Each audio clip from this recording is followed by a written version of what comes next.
Ce sont nos enfants, nos petits-enfants, nos voisins, nos cousins, nos élèves, parfois nos professeurs.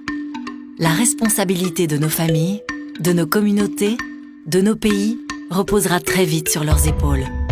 Nos jeunes sont notre plus grand espoir, notre meilleur atout, et ils ont besoin de nous. Quels sont les défis auxquels ils font face ? Aujourd'hui, les 2/3 de la population de l'Afrique de l'Ouest et du Centre sont âgés de moins de 24 ans, et ce chiffre ne cesse d'augmenter. Cette population jeune peut devenir le moteur d'une croissance économique durable. Ce qui contribue à leur bien-être contribue aussi à leur permettre de devenir acteurs de leur avenir. L'éducation, la santé, l'égalité de genre et l'autonomie sont les clés de ce processus. Malgré des progrès importants au cours des 20 dernières années, au moins 23 millions d'enfants dans la région ne sont pas scolarisés.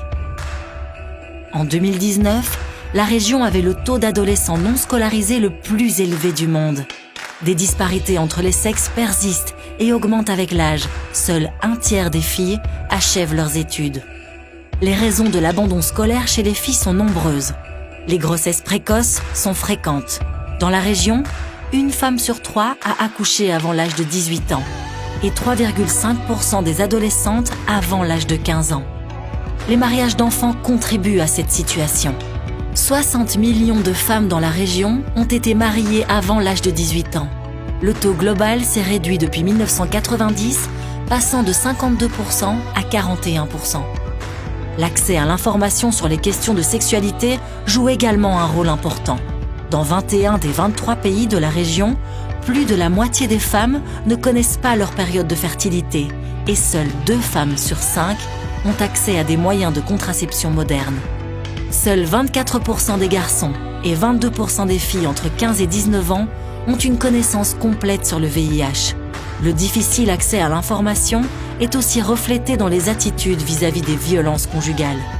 37% des adolescents et 45% des adolescentes trouvent normal qu'un mari batte sa femme. Tous les pays de la région ont mis en place des services d'éducation à la santé et à la sexualité. Mais l'accès est souvent rendu difficile par des tabous culturels, l'absence de transport et des coûts élevés.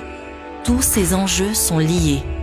Il existe aujourd'hui des programmes efficaces pour réduire les risques de grossesse non désirée, d'infection au VIH ou de violences basées sur le genre, pour augmenter la confiance en soi et l'estime de soi, pour développer des normes de genre plus égalitaires.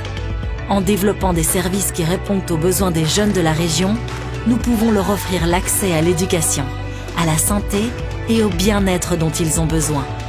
Nous devons réunir nos forces pour développer notre ressource la plus précieuse. Engageons-nous ensemble pour écouter, comprendre et agir.